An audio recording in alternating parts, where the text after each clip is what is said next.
Please note that this conference is being recorded. I now hand the conference over to Mr. Kunal Shah. Thank you, and over to you. Thank you, and good evening everyone present on the call. This is Kunal Shah from IDFC Securities. Today we have with us Mr. V. Vaidyanathan, Managing Director and CEO, Mr. Sudhanshu Jain, CFO and Head Corporate Center, and Mr. Saptarshi Bapari, Head Investor Relations from IDFC FIRST Bank, to discuss their Q3 and the 9 months FY23 earnings. So over to you, sir. Good evening, everybody. Hi, this is Vaidyanathan.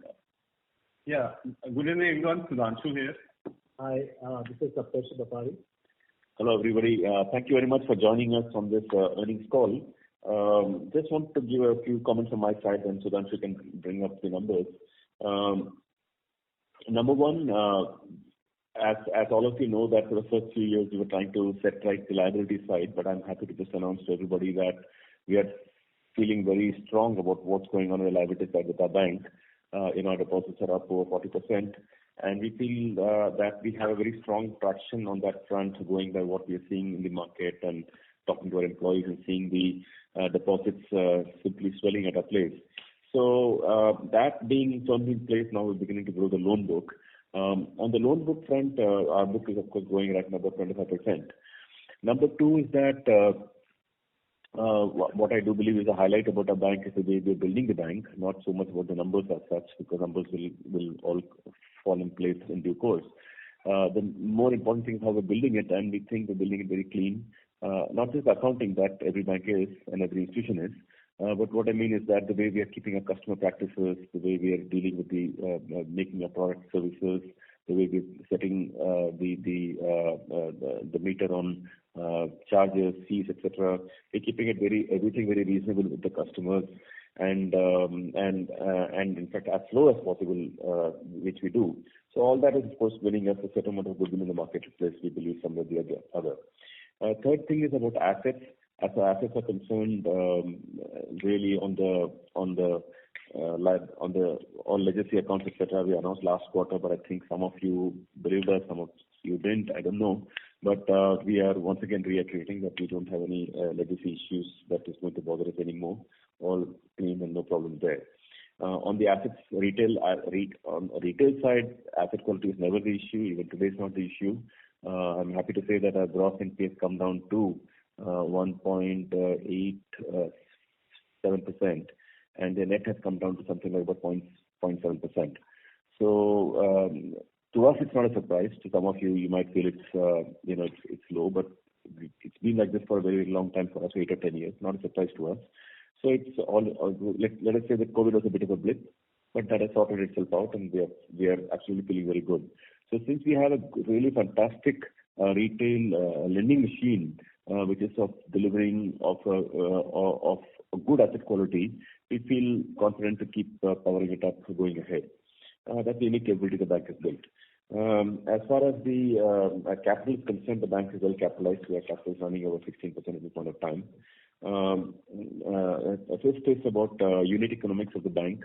Unit economics, frankly, are quite good now. As you might have noticed that the pre-provisioning operating profit of the bank has risen by about 70% in the 9-month period compared to the 9-month period of last year. So when the loan book has grown only 25, so how can really operating profit grow so strong when loan book is not growing at that pace? So it's coming because of operating leverage and incremental unit economics. So I feel good about that, and we just have to keep pressing the pedal, and the bank will keep getting more and more profitable. It's become a relatively simple model to run from here on. As far as fee income is concerned, it's looking pretty good for us. Our fee income is retail fees constituting over 90% of the total fee income. Finally, on profitability, I think bit by bit ROE is rising at the bank. We are quite proud that we already touched double digits. We are guided for double digit end of the year, but I think last quarter we did it, but this quarter kind of reaffirmed it. You watch next quarter. We're not very concerned now because we feel that we're firmly in the double digit now, and we don't think we'll dip below that. Now, last of course is corporate governance, technology, and ESG, etc. But that we will talk about in course of discussion. So that's a very quick brief. All course is reasonably clear to us. I'll request Sudhanshu to make his comments about the numbers. Thank you. Yeah, thanks, Vidya. I'll start with the balance sheet metrics and then move to asset quality and profitability. The balance sheet size of the bank has grown by 27% on a YOY basis to reach rupees 2,21,375 crores at December end. We continue to see a healthy growth on our lending book and in deposit mobilization. Customer deposits for us has grown strongly by 8.4% on a Q-on-Q basis and 44% on a YOY basis. Within the same, CASA deposits increased by 39% and term deposits grew by 50%. CASA balances even during the quarter grew by 5%, and we also saw strong mobilization in TD as due to increase in the overall systemic rates. CASA ratio was stable at 50% for the quarter, and even average CASA ratio was at 50% for the quarter. CASA and term deposits less than 5 crores was at 83% of the customer deposits, which points to the granularity of deposit mobilization. Moving on, we opened about 37 branches during the quarter, and the branch count now stands at 707 branches. The bank also maintained an average LCR of 122% during Q3, as against 131% in Q2. While the ratio moderated and the excess liquidity got deployed, we are still well above the regulatory requirement of 100%. We also saw a reduction in high-cost legacy borrowings, which we have been reporting, by rupees 1,687 crores during the quarter. The residual amount is now at rupees 18,762 crores, which will run down in the course of next 2 to 3 years. We have given more details around this in the presentation on slide number 28. Moving on to the asset front, I am happy to report that the overall funded assets have crossed rupees 1,50,000 crores, and it grew by 25% on a YOY basis. Retail and commercial books grew at a faster pace to reach rupees 1,16,680 crores. We saw strong growth across all product segments. To give some more color, home loans grew by 48% on a YOY basis. We saw disbursements holding up well in this segment in the current quarter despite increase in the interest rates. Wheel segment, which includes two-wheeler and car, registered strong growth of 50% on account of the festive demand and our increasing distribution. Happy to state also that we have a 55% share on the EV finance in this year in that segment. Consumer loans comprising of consumer durables, personal loans and cross-sell book grew by 27% on a YOY basis. The rural book also grew by 36% on a YOY basis. Credit card, which is relatively a new book, that grew by 89% on a YOY basis to reach rupees 3,146 crores. The bank has issued more than 1.3 million cards since launch in January 21. In fact, the number of cards which have been sourced have doubled in last 1 year. Gross spend on credit cards increased by 19% sequentially and 86% on a YOY basis. More details are given on slide 31 of the presentation. On the wholesale banking front, the non-corporate infra loans grew by 17%. The infrastructure book continues to come down. It's now 3.7% of the total funded assets as compared to 6.6% a year earlier. Moving on to asset quality, the gross and net NPA of the bank further improved by 22 bits and 7 bits respectively, Q-on-Q, and stood at 2.96% and 1.03% respectively. PCR, gross of technical write-off, stood at 76.6% at end of December quarter. In fact, if we exclude the binding infra book, GNPAs and NPAs at bank level stood at 2.11% and 0.6%, and provision coverage goes up to 83%. Even on the retail front, GNPAs improved sequentially by 16 bits to now below 2% and was at 1.87%, and with the net NPA being just 0.7%. The corporate non-infra book continues to be well provided with a PCR of 99%. The overall restructured book as a percentage of total funded assets has further reduced to 0.9% as compared to 1% last quarter. The SMA1 and SMA2 Q2 book on the retail book was stable at around 1% and much lower than 3.2% a year ago, which is a good indicator of a better portfolio being built. Even in the corporate book, the ratio of SMA 1 and 2 is sub 0.2%. Slippages for the quarter were marginally lower than the previous quarter, despite the increase in the overall book. Moving on to profitability, our profits for 9 months this year was rupees 1635 crores as against a loss of 197 crores last year reported in the same period. This is on account of increase in pre-provisioning operating profits by 70% and also lower provisions by 57%. Profit after tax for the current quarter increased to rupees 605 crores versus rupees 281 crores in Q3 last year, which is an increase of 115% on a YOY basis and a sequential increase of 9%. This has been driven by strong growth in the operating income. On a quarterly annualized basis, the ROE continues to expand, and for Q3 FY23 it stood at 1.1% and ROE has reached 10.72%. Net interest income grew by 27% on a YOY basis to rupees 3,285 crores.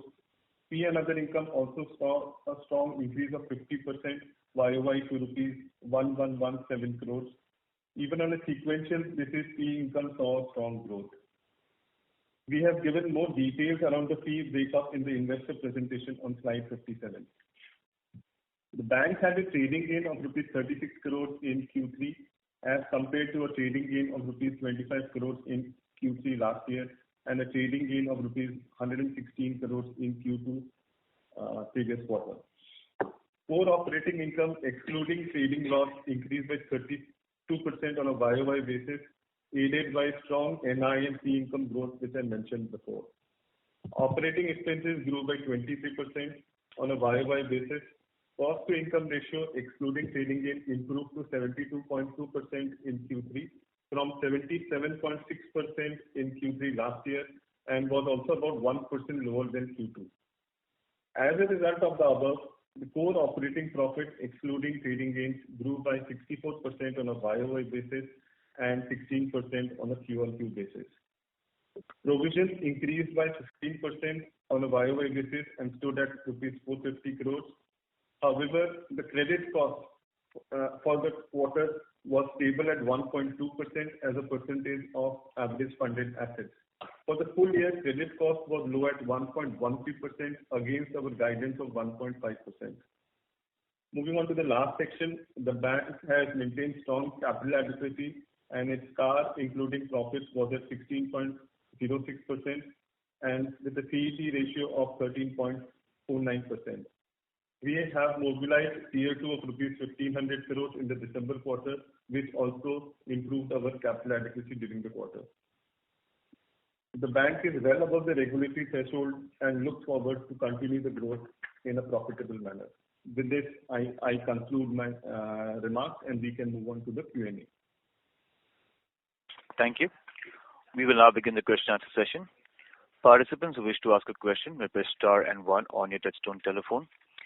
Participants who wish to ask a question may press star and 1 on your touchtone telephone. If you wish to remove yourself from the question queue, you may press star and 2. Participants are requested to use handsets while asking a question. Ladies and gentlemen, we will wait for a moment while the question queue assembles.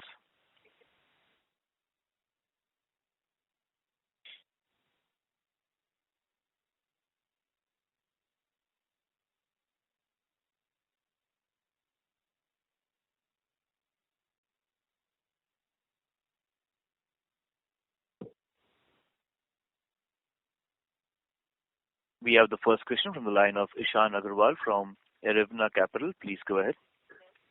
Hi, thank you for the opportunity. First of all, many congratulations on a super performance on all fronts this time around. Very happy to see core ROE excluding trading gains at 10.2% and appreciate the management finishing the commentary within 15 minutes, leaving more time for Q&A. I have a few questions regarding the numbers and the outlook ahead.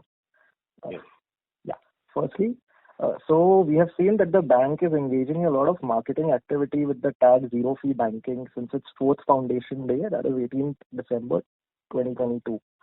I've been a customer of the bank since 2019, and a majority of the services mentioned in the zero fee banking promotion were already free. So is it just that we've started marketing a benefit aggressively which previously existed? First of all, thanks so much, Ishan, for your comment. Now, with regard to, yes, I think our bank was giving most of these things free, but by the way, they're not all free in the market, just for information. For our bank, frankly, the last 3-4 years, they were all free. So, but we were charging on maybe a few items of those. We just packed we thought to ourselves, anyway, giving everything free, we might as well, remove the 3-4 items we're charging on and make it a much more straightforward statement and give peace of mind to customers. So yes, so we just packaged what we were doing and added a little more to it. So the addition of these few services which you've made free, will it have an impact on the future fee income for the bank? Like in terms of if you can quantify that? No, we don't quantify that, but well, as you know, banks make a lot of money in fees through these 25 items. Whether it is NEFT or RTGS or IMPS or home bank charge, non-home branch charge, cash deposit, cash withdrawal, the banks do make fees. Obviously, by not charging it, we are giving up something. But we just, you can think of it that this is the way we built the bank from the beginning. So it's already factored in the way we've done our business thus far. So there's no material movement that we will believe that will happen just because of this move. Okay. Thank you. And in one of your interactions, I think you had mentioned that cost to income will trail down to 65%, should trail down to 65% by Q3 FY24, that is December 23. Looking at the trajectory and the slightly slow pace of reduction in cost to income in the last 3 quarters, like if I have to give a number, 72.98 in Q1 to 72.93 in Q2 to 72.17 in Q3, do you believe the bank can achieve 65% by Q3 FY24? Well, first of all, I think if you recollect the last time's call, we had corrected you on this front and said, look, looks like 25 we will get towards this number. So we're just setting the record right on that. And number two, now you will see that year on year, the cost to income of the ratio of the bank will come down. We don't think there's any doubt on that front. So we are more tying ourselves down to return on equity because end of the day, everything has to boil down to ROE. So what is the target for return on equity for 24? 24. We're not specifically given a guidance out, but if you recollect the original guidance we put out at the time of merger of the bank, and it's there in the last page of the presentation, we actually 13 to 15% is what we exactly. So we said 13 to 15, and of course, 5 years is a long time to take such a long shot and get a prediction right. But the good news is that we are getting it right, we feel. And that too after doing an equity raise twice because of COVID or once because of COVID. So it's actually very commendable. That thanks so much. No, really. Frankly, when people put out a 5-year plan, that too, if today we would put out a 5-year plan, there is a reasonable clarity that we'll get it right. But remember, at the time of merger, there were so many swinging balls all over the place, and the ball was swinging all over the place. And meanwhile, so we were just peeping out in the future and thinking what the bank could look like or should look like. And to top that up, then there was COVID. Who could think of COVID and the kind of stuff it brought on us? Then there was, those few bad loans that knocked off on 2,000-3,000 crores from over 2,000 crores from our P&L on net worth got knocked out. After all that, also we feel that we will be somewhere in zone there. So I feel that things are on track. So because we formed a capital raising committee and we will be raising capital in this financial year, the next financial year. In spite of the capital raise, we will be able to achieve 13 to 15% ROE? Yeah, we talked about FY25 just for information. If you see the investor presentation, that spot. I mean, that particular page, you go and have a look at it. Okay. There are no ifs and buts around this. Even if we raise capital, we want to get there. So we want to keep our eyes there, fixed there. Okay. And there is an amazing trend on the way our fee income is growing. I mean, if I just look at quarter on quarter, it's 18.2%. So first of all, is there any one-off for this quarter? No, there's no one. So there are no one-offs as such in this. Okay. And how do you see the trend of fee income? Should this trend continue going ahead? Yes, it should continue. Okay. And I think the next question will not be that significant, but just wanted to know, because of the news in the market, what is our exposure to VI as on 31st December 22? We haven't called out a number, but you can say that at that time we gave them 500 crores, and we had made it a quarterly repayment over a 4-year period. Or three years. Over a 3-year period, so exposure is down by already 1/3, and the average residual maturity is now less than 1 year. Okay. So now you can think about every quarter we're getting about 45 crores back of principal, and then things are broadly headed downwards. Yeah. Okay. Thank you so much for the opportunity. Yeah. Thank you. We have the next question on the line of Sagar Shah from Phillip Capital. Please go ahead. Good evening, sir. Thank you so much for the opportunity, and for, first of all, many congratulations for another superb set of numbers actually in this quarter. Thank you. Yeah. So, you can say maybe, sorry to stretch on that operating on your OPEX actually, but my question was related to your OPEX. So in this quarter also we saw almost a double-digit growth in our operating cost, and next year you are guiding for a 13 to 15% ROE. Although we have set a very your NIMs are very healthy at around 6.36 if we annualize for this quarter. But already we are at 707 branches. So can you give some, at least a flavor that in FY24 and FY25, what kind of branch addition are you seeing, so that our we can have a review that what kind of operating cost growth actually are you factoring in your entire cost portfolio? See, we are almost coming to the end of 23, and this 13 to 15 ROE guidance we've given for 25. That's why I pointed out, just so that there's no confusion on this front. So, Okay. So that gives a 2-year window, as per our original guidance, to move from the current number of, call it 10.5, to that number. So we think we will work towards that. Now, with regard to your other question about branch, we should be adding about 150 a year? Yeah. About 150 a year. So 150 per year, you're going to add your branches. Correct. Okay. And sorry, I didn't get your point previously about the 10.5 that you were referring to. Yes, we reached 10.5, and I hope you'll agree that it was a rather swift swing into the 1% ROA league banks. Absolutely. I mean, actually internally, we are feeling very happy about the way this bank has swung into profits, and it has swung into like solid 1 plus ROA. That has taken us into the 10%, 10.5% ROE. Now, 10.2, sorry, not 10.2 ROE. Now, that number, we feel there should be nothing that should stop us in this direction. Of course, it's not that we're not exactly guaranteeing that every single quarter things will keep inching. There are a quarter is just 3 months. Sometimes a small swing happens this way, that way. But, but directionally, we should definitely moving in that direction. Okay, sure. Got your point.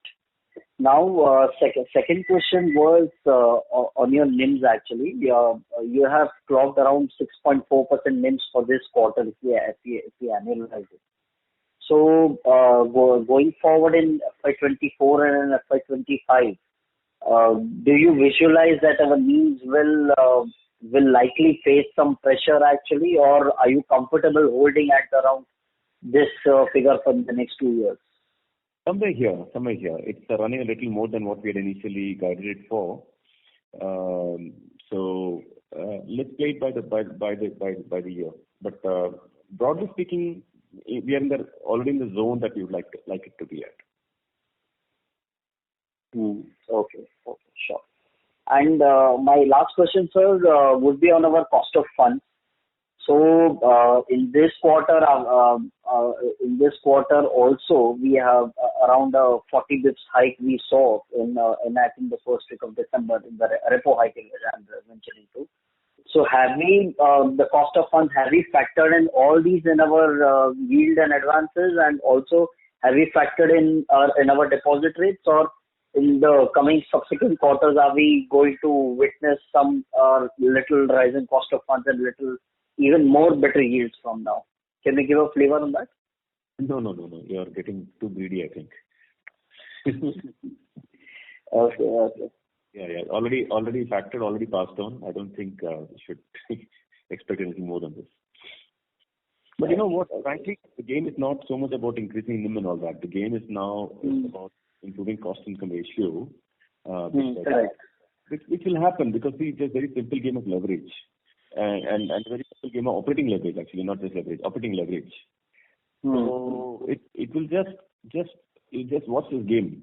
I think most people haven't figured out a bank yet. The way this bank is fundamentally structured now in a financial sense, the income at these levels should continue for a while because there's no reason for it not to. Because after this product mix is giving a certain yield, a certain cost of a particular offering are giving to the market.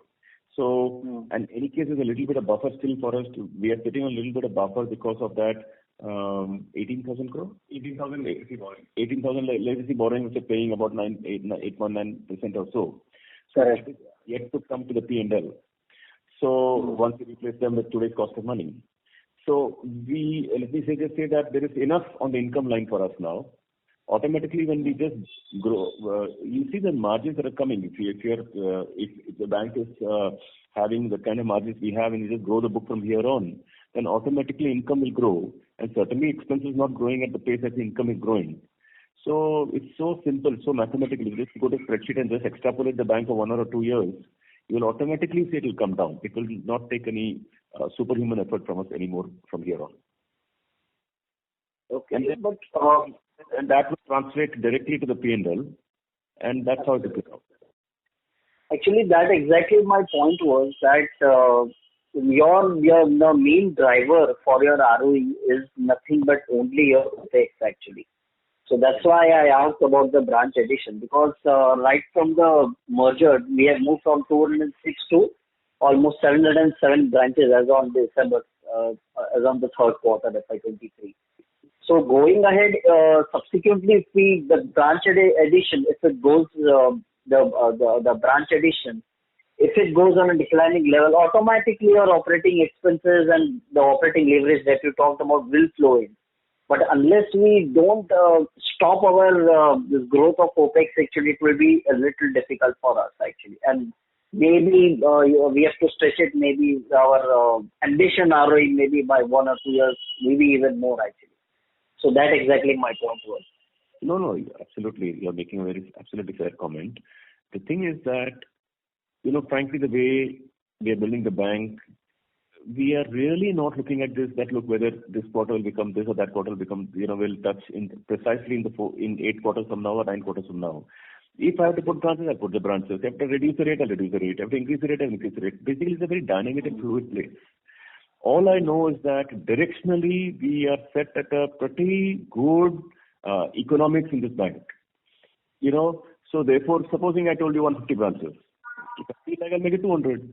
So, or I'll make it 125. So what I'm going to say is that these are all directional stuff. We day-to-day run the bank, and we are somewhere we operate in the corridor of what we say. So therefore, we are building the bank for a long run. Let me call it many years from now. And a quarter here or there, I'm not particularly bothered. So, short point is therefore that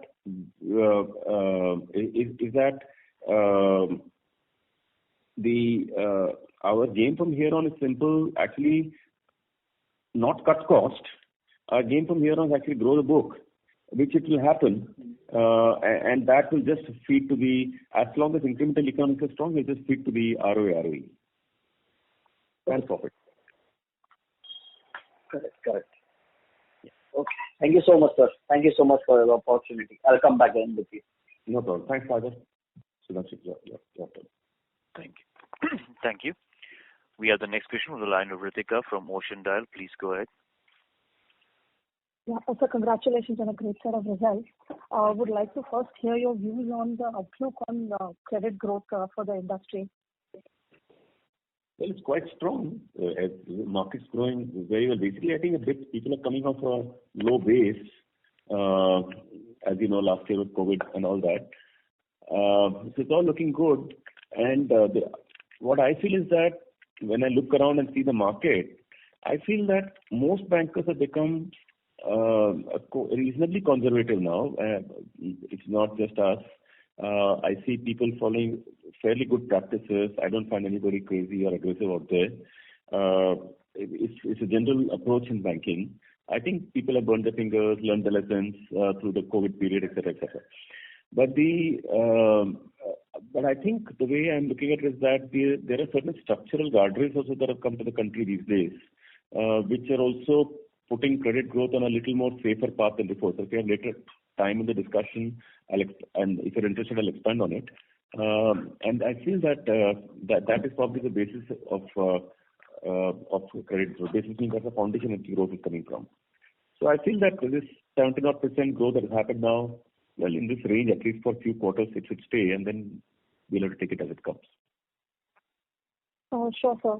So then I maybe see the results for this particular quarter. So, it's a great set of credit growth across the, portfolio. So just, your thoughts on maybe the rural microfinance, which has done, a good set of growth this particular quarter. And we see that, like you had guided that, corporate had bottomed out and would start seeing growth, and that is visible. So just your outlook on, or other views on what are we seeing in these two portfolios?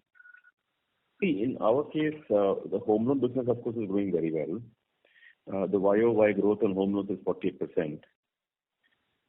So our MSME business is growing really very well, and some business for us, for the bank, is also new, relatively newer for the bank, like gold loans, digital loans, etc., or credit cards. They're of course newer businesses. Obviously, newly launched businesses grow at a relatively more pace than the other. So these are our machines that are firing: home loan, SME, and the other three businesses I talked about. Sure, sir. So obviously the outlook on asset quality has been improving, and just wanted to hear your views on the infra book. So how do we see that? You've mentioned that it will run down. And secondly, the asset quality aspect on the infra book is where I want you to share the views on. Yeah, I'll take that. Thanks for the question. The infra book, if you see, is already down to 5,500 crores, right? And in fact, NPA in this segment is relatively high at 23%, right? That is because we had certain cases which we have recognized in the past. In fact, there are no new additions which are happening on this front. There is one toll account which is part of this number, which is in NPA, where we expect some positive outcome to sort of come in due course. So in per se, we don't see any incremental stress on this portfolio. In fact, there could be some positives which could come in due course in terms of recovery. Even on this toll account which I mentioned, the entity continues to pay because it's an operating toll road, right? Our exposure has come down by about 20 crores in this quarter itself, and in previous quarters also it sort of came off. So we feel that, of course, we are not writing any incremental exposure. The existing exposure should continue to sort of come off basis the scheduled maturity and so on. So the 53% coverage that we hold there, we obviously appear to be comfortable with that. Yeah, we feel we are quite comfortable there. Sure, sir. So just one last question. So the CASA actually was a little different than what we saw for the industry. So now everybody is showing quite a moderation. Have we taken any further increases on the rate side, or how should we rather see this? Yeah. It's a fair question, I know. No, we have not done any movement on the rate front. They are what they are, or they are what they were. But somehow I told you, we are getting a very strong inflow of deposits. our bank, I don't know how, but we are a big beneficiary of public goodwill in a major way. You do a spell check in the marketplace and talk about a bank. Most people will tell you that the bank is a good bank. We talk to customers of a bank. We are getting very, very, very positive feedback from customers. By the way, lots of people in my own building are customers, so I often get to hear what's going on around the place or when we visit our branches, etc. So there is goodwill. Service is great. Pricing is, let me say, in the middle of the band. If you think of, if you think of the top tier banks, ICICI, HDFC, Axis, Kotak, let me just think of them as one category of A category banks. Then think of the next category of, say, IndusInd, Bandhan, Yes, ourselves, maybe one or two more.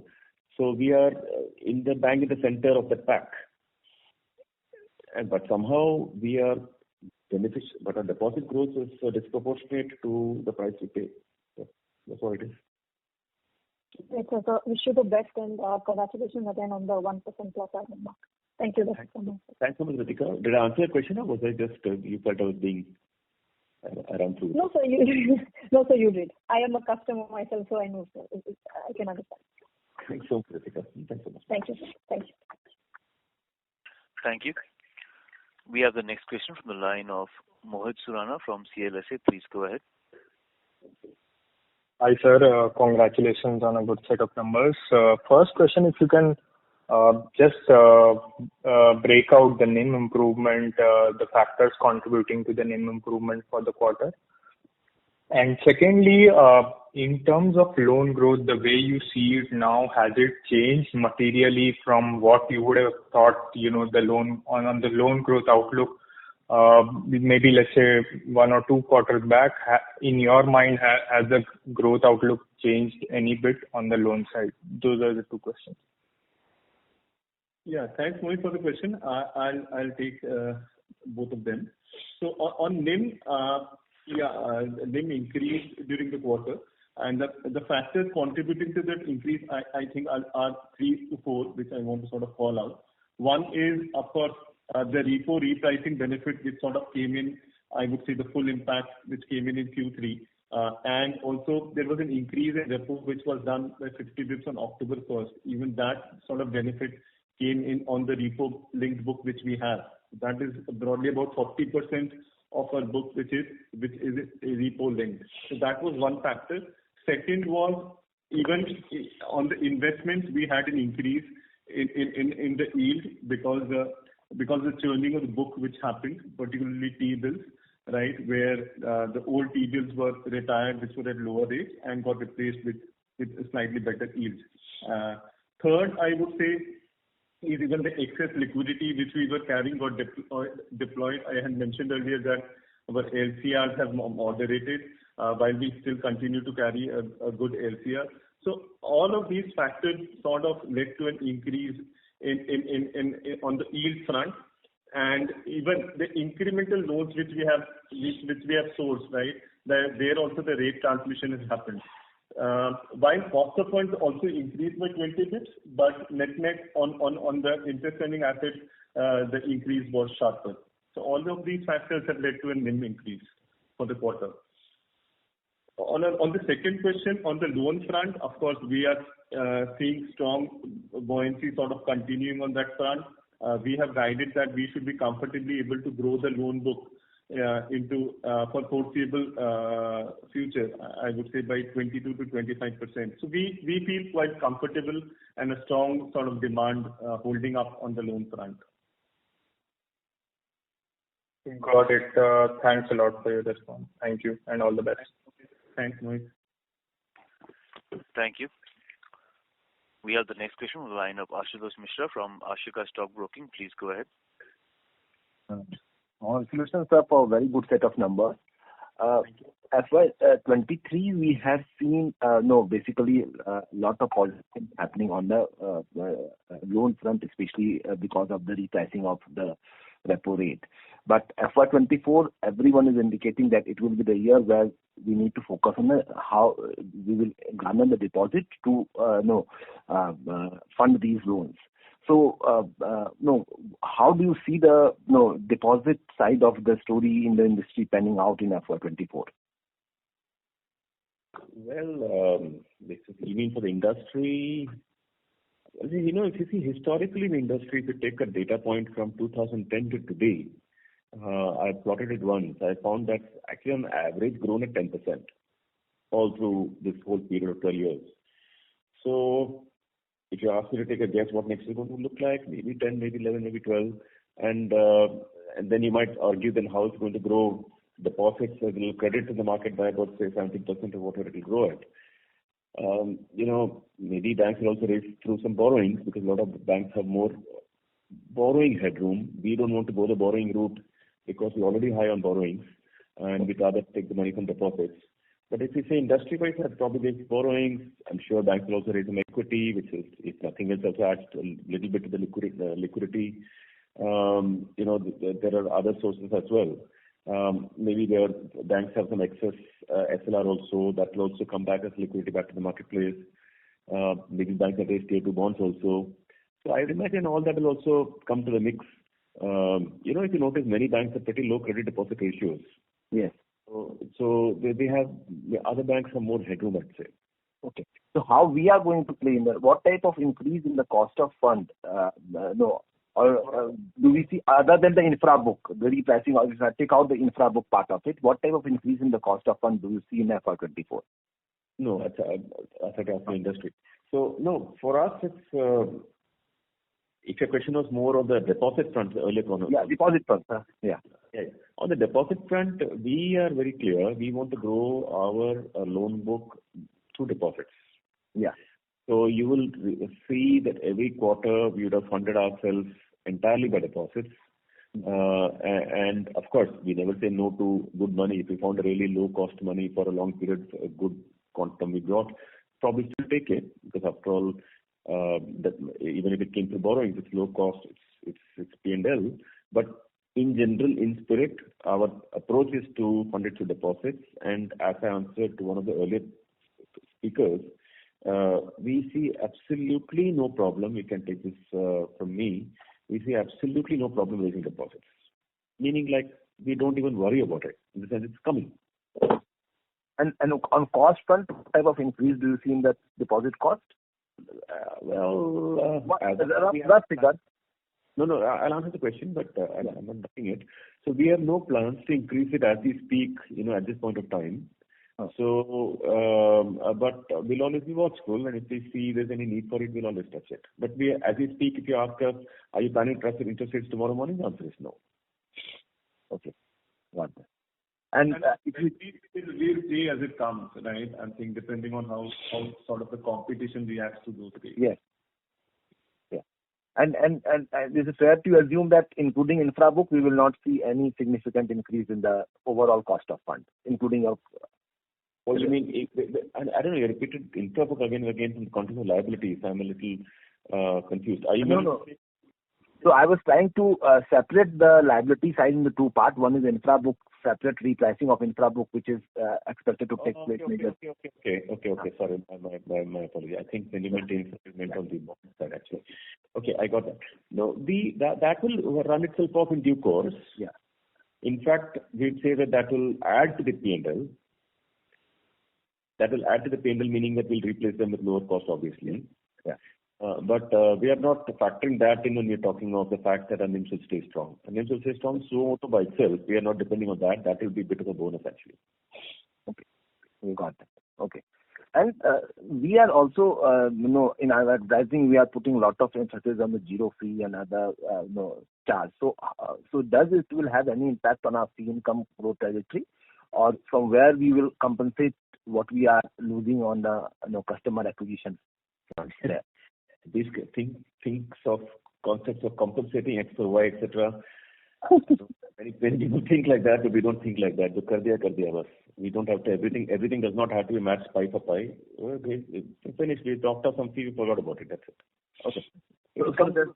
When we build a good franchise, build good customer goodwill, all that, they all pay back in due course when they pay back. Maybe 1 year, 2 years. So management is played broadly in judgment only. So it'll pay. If it pay, it'll pay back. If it doesn't pay back, it doesn't. But we haven't accounted for these things pie to pie. But basically, anyway, independent of these little bit of fee income, the bank is doing really well on. I can't say really well, but I'd say that beginning to do well. I'd say on let me say cross-selling products to the customers. Now our branches are a little more active on cross-sell than before. There is a very good amount of goodwill with customers. Customers notice over a period of time that this bank is being clean with them. They bring more business. But these brands are built and experience are built bit by bit over like decades for an institution to get that goodwill. Yes. So it will take time for these things to play out maybe in the next generation. But surely directionally we will get that kind of customer goodwill in due course. I hope I'd say. So it will be fair to assume that fee income growth will be somewhat in line with balance sheet growth? Yeah, no. Fee income will grow more. No, I was meaning to say that when you said how will you compensate, I said we can't exactly do a 5% compensation. But with regard to fee income growth, that's the easy one, no? Because there are so many other business lines that are still growing, like our wealth management business is growing by 50%. Naturally, fee income will also grow 50%. Credit card business is growing faster. That will give us fee. Cash management has got no connection with all these things. That is growing on its own steam. So there are so many lines of businesses for the bank on fee income. They don't have to be all, taken from the customer on the deposit side. There are so many ways to earn fee income by selling products to customers, and that our bank is willing to do well. And sir, on any process, any incremental development on credit card, how do you see that playing out for you? Doing well. Sudhanshu was the number 1.3. Yeah. So as I touched upon in the opening commentary, we are seeing a strong growth, right? In fact, the credit card issuances have doubled in this quarter vis-a-vis last year, and even spends are growing in a healthy manner, right? It's a growth of 86% on a YOY basis. So I think we are making a good sort of a market inroad on that product. So that is also fee income to your previous question, by the way. So and so that will sort of also add up to the fee income on in a big way even into the coming quarters. Okay. And there are a lot of discussion again start happening on one of the telecom exposure which industry keeps on talking. Do you want to give any update that where we are on that, and or we have whether we see any incremental risk coming from that negative side? Your opening batsman who spoke to us, I think it was Ishan or somebody, who opened us up on that account already, right? Yeah. He said that our exposure was initially 500, but now it's probably come down to about 350 or so. So every quarter it will keep coming down, and if you ask us to our view, how we feel about it, well, everything's in public domain. You're hearing news from them. Hopefully, it should be fine, and hopefully. And on non-funded, how much we have exposure to rough exposure approx? To that entity? Yeah. No, we don't have non-funded. Okay. Thank you, and then. A very good set of numbers on all other fronts. Well, yeah. Sir, thanks very much for your good words and for your encouragement. Thanks. Thanks, Ashutosh. Thank you. We have the next question on the line of Ronak Daga from B&K Securities. Please go ahead. Hi, sir. Congratulations on a good set of numbers. Can you provide me the total provisions figure? Total provisions for the quarter is rupees 450 crores. Okay, and what will be the breakup of specific contingent and restructured provisions? We have not called out that number separately, but so it's a combination of largely provisions on NPA, right? Some bit of provisioning on restructured, and as we've increased the loan book further during the quarter, there's some bit of standard asset provisioning which also sort of comes up. But if you see from the previous quarter also, the provision has been quite stable, right? The previous quarter was 425 crores. So the numbers are quite holding up well. See, the good news is actually that you should always see provisions in the context of the size of the book. So if you recollect, we always guided for the credit cost on retail to be earlier. We used to guide for 2%. Now this year we are guiding for 1.5%. But somehow the credit cost numbers, not somehow, let me just say that because of the way things are playing out and our book quality is really good now, credit cost numbers are, if you annualize the 450 divided by the book that we have, probably 1.3% now. 1.4. Yeah. 1.4%. So we are in the right corridor actually. And we don't see, if you were to ask us to give you an outlook what next year, quarter after that look like, etc., I'd say that will probably be in this corridor. Okay. And you mentioned that 40% of the important thing is the way the credit cost is now coming. If you see the last 8-quarter trend on credit cost, it's been continuously contained. Continuously. So therefore, it gives us a lot of confidence in our own book now. And what we do, just for your information, is that Ashutosh you're speaking to? Ronak. Okay. So Ronak, if you look at our stuff, the way we do our maths in our bank and try to predict the credit cost is that we calculate what is the collection percentage we are getting on different buckets like 0 to 30, 30 to 60, and so on and so forth. And then we extrapolate the number from there and try to get, and then we estimate what credit cost in the future is going to be. The good news for our bank is that we are in the bucket X. If you are a technical person of the bank, retail banking, you'll probably know what bucket X is. Basically, the current bucket, which is the dominant bucket, is a source of credit flow from there on. That bucket, our collection is running at 99.6% or 99.5%. Now, 99.5% is the amount without taking prepayment amount. It is pure EMI due and EMI paid divided by EMI due. No prepayment concern into it. So that number at that, if we sustain that number at that rate, and there's no reason we should not, because it's been there like for 12 months now. If we sustain that, then that only 0.5 flows to the next bucket, and then there is a formula that works from there on. So we feel that formula is really very, very well controlled and contained, and we should not give any surprise or shock there, because we'll come to know early enough. Okay, got it, sir. And you mentioned that the repo linked book is 40%, if I'm not wrong. Yes. So can you also provide the breakup of MCI and fixed rate book? No, I think it's 40% included both. Yeah, so 40% is floating rate book, out of which 60% is repo linked, and balance is largely linked to MCLR. Okay. And can you provide the timeline for the capital raise? We haven't put out any specific number, new data point than what we discussed last time. Last time we had said that we would like to raise 4,000 crores by in the next 1 year. So that next 1 year will probably be September. So there's no new data point on the front, Pritesh. Okay, got it. But that means that between now to then, whether anytime in the next 4 quarters, we do intend to raise that kind of money. Okay, got it. And just last question, can you provide the restructured number? Yeah, so restructuring book is 0.9% of the total fund and assets, and it has come off by 1%, which we had reported in the previous quarter. It's roughly around 1,200 crore kind of number. Okay, and just last one data keeping question. What is the slippages number for the quarter? Slippages for the quarter is around 1,150 crores.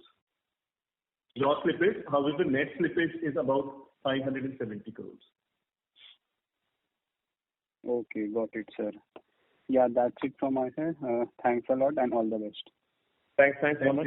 Thanks so much for your comments. And my general comment on the context of what all the questions you asked.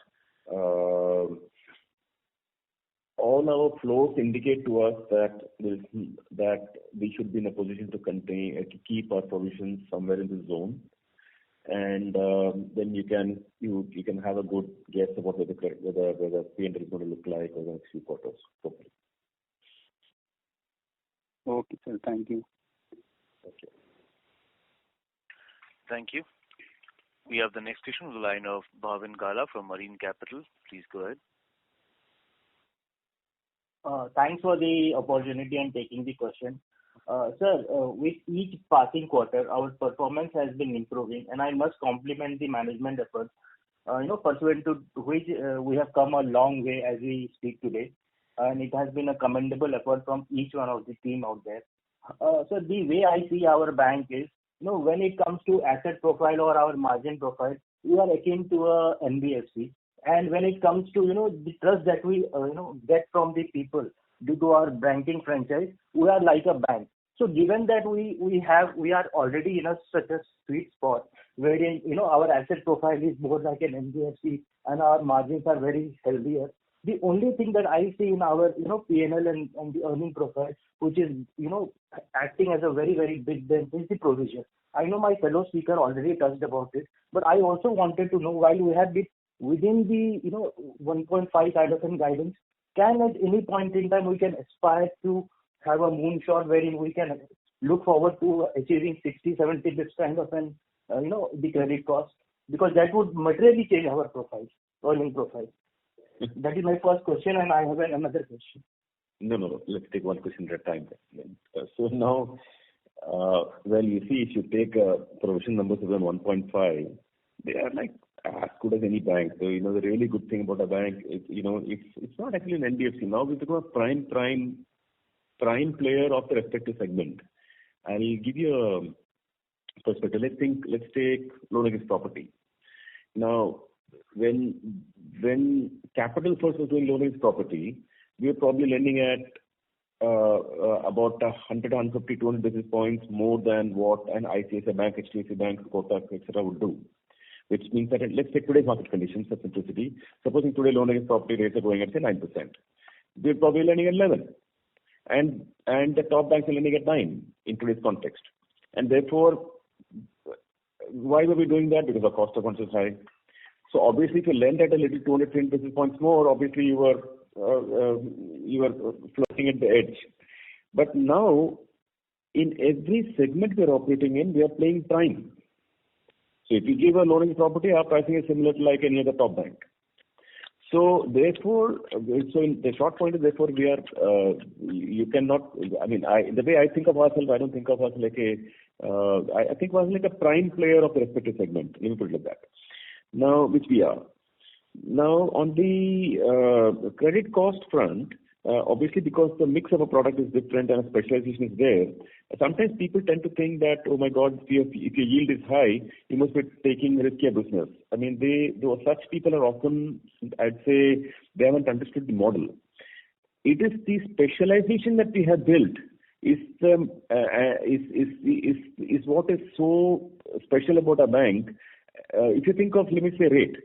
Let me say even a top nationalized bank will give a gold loan probably at 9%, but there's also Muthoot and Manappuram is also giving a gold loan maybe 15-16%. That doesn't mean Muthoot and Manappuram are risky business. They just have a specialization. They're sitting the roads near roadside corner where customers can access them. They're giving them great service. They can turn around a gold loan in 10 minutes, where a bank may take 2 hours. So there are some people who have done specialization which is giving them those benefits. So our bank has developed our own specialization. So our risk is similar to banks, risk cost, credit cost. But yield is higher. This is our specialization. Yeah, sure, sir. I can't agree more with you on this. So the later part of my question was also, at some point in time, can we also aspire to further curtail this cost, because that is the material delta, that can fetch us material delta in our earnings profile. Well, I told you should never be greedy. You should be conservative in our estimation of the credit cost. So we never want to put fancy numbers like that. If we do a particular business, we should factor for such credit cost. And we should factor for a little more. That's why we always we used to guide for 2% credit cost when the reality was running 1.5. Now we're guiding 1.5, reality is less than that. So we should be conservative and factor for a little more credit cost, not less. Yes, sir. Point noted, sir. And my second question was on the scalability. I would here take a liberty of, comparing our bank to another similar kind of banking franchisee, though they are an SSB and we are an universal bank, the run rate in the segment that we operate and they operate, they have been able to make little higher disbursement. For example, our net, while we have been growing 25% year on year, the net addition to our loan book has been 8,500 crores at a given quarter, whereas similar player operating in similar segment have been, which are very lesser in the size compared to us, have been adding assets in the north of 10,000 in a given quarter. So are we playing conservative? Are we still trying to fix certain things so that the ground is clear for us to scale when we go to a next orbit? Your views on this, sir? No, it's again a good question. See, just because it's a market, we should not play all our shots all the time. We have a steady model. Our loan book is growing by 8,000, 9,000 crores a quarter. So we're very happy with that. It is, as you know, we have to factor this in the context of our capital. So if we run ahead of ourselves, then we'll run out of capital and ahead of time. So as a management, we have to carry the bank along in terms of about we should pace our growth. If you remember the first 3 years after the merger, we paced our growth in such a way to grow only 5%. Haven't you remember that? So we pace ourselves at that way. Now we're pacing ourselves at 25. We believe at this pace, the accrual of our profits will be such that our ROE will get fixed appropriately. If we grow too fast and run out of capital, we've got to come to the market earlier than planned. It has its own implications. So we are pacing ourselves accordingly. Sure, sir. Thank you very much for that. Yeah. Thank you. We have the next question on the line of Sarvesh Gupta from Maximal Capital. Please go ahead. By the way, moderated the 1 hour. I thought you had 1 hour call. So if there's anybody else who has, Sarvesh. Good evening, sir. Congratulations on a good set of numbers. So, sir, first question is on the loss-making businesses. Earlier, you used to allude to the run rate of certain businesses as well as infrastructure bonds that is sort of hurting the P&L, and that should sort of normalize in the coming times. So if you can provide an update of the current run rate of some of these. Second was related to the 4,000 crore fundraising. So I think that is already answered. And third, I think on the provision side, it looked a bit higher. Just looking at the other banks' provisions, normally we have seen a lowering trend in the overall provisions, although the credit cost as a percentage is lower, but I think it trended slightly upwards in the absolute amount. So are there some one-offs or any extra provisions that we have made, or is it business as usual? No. You should only look at it in context of credit cost as a percentage, because, in absolute terms, they are to mean nothing. You got to see that, divide that by the average book and see if you are paying, if the credit cost is low or high. And as of now, credit cost is quite low for the kind of business we're doing. And pretty much lower than guidance. And even absolute, if you compare this 1.2, 1.3% credit cost with the market, I'd say it's very attractive.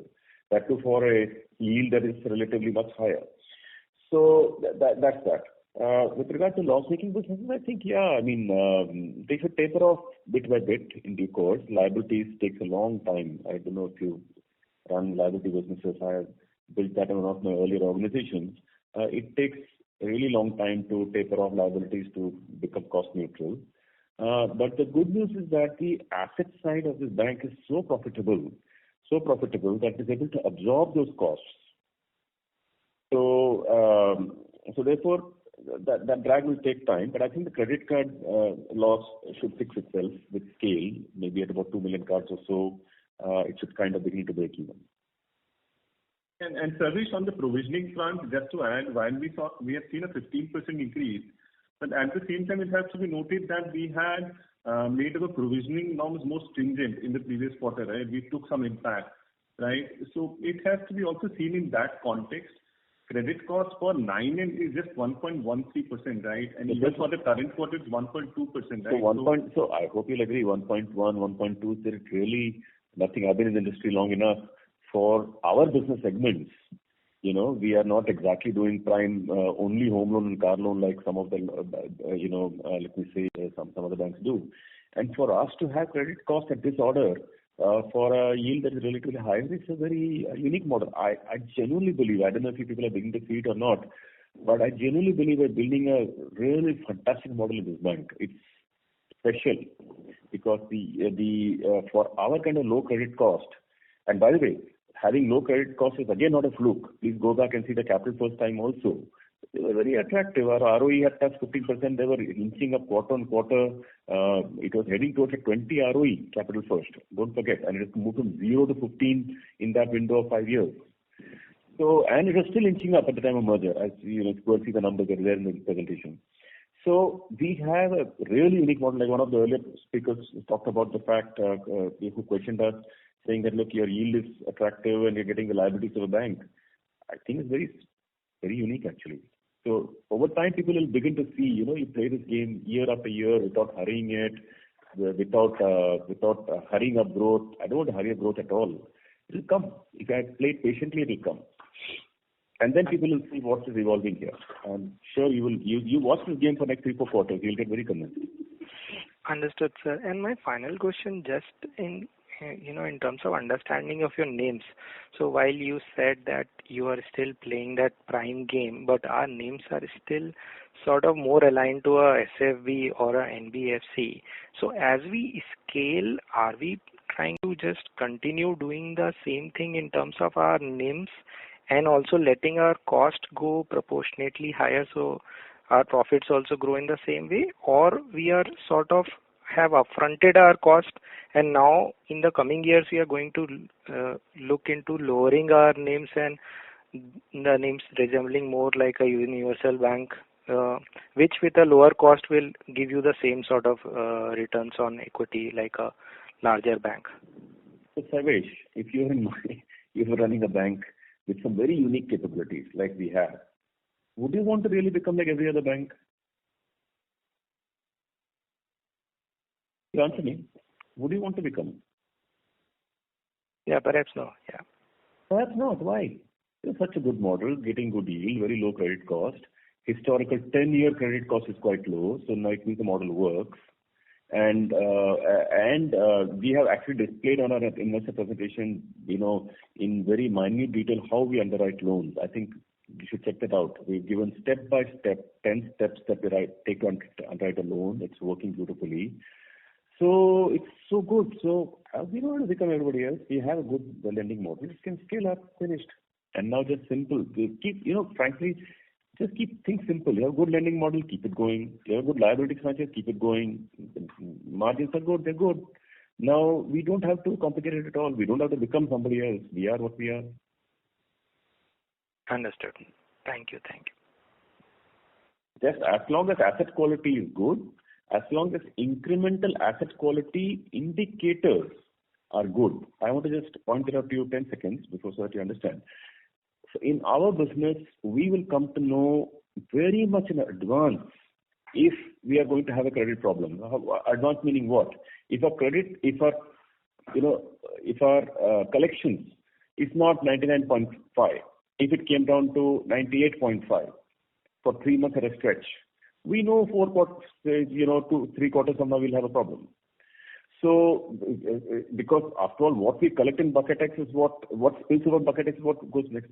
So therefore, our objective is to make sure that our quality never suffers, our collection percentages continue to remain strong. That will automatically give us low credit cost and simply scale the book from here on. We are really keeping it simple. Understood.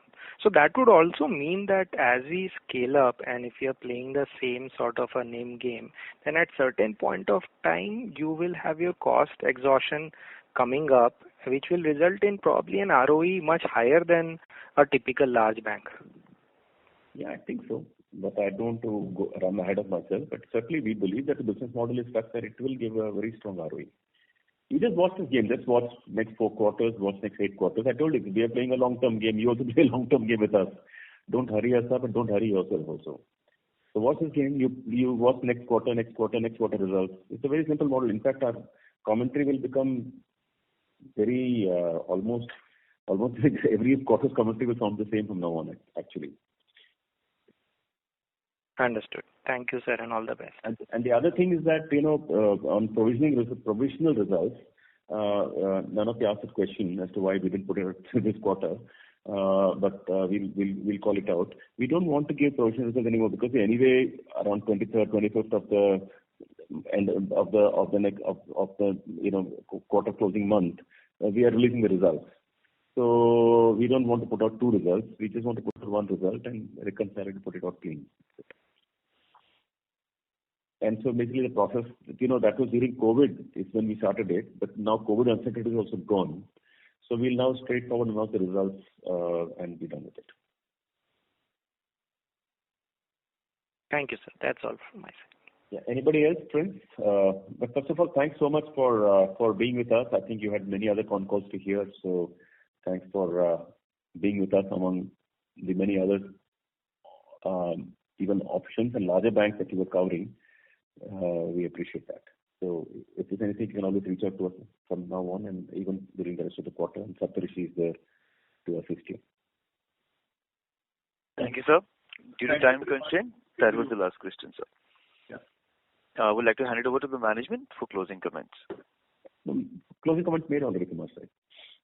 Thank you, sir. On behalf of ICICI Securities, that concludes the conference. Thank you.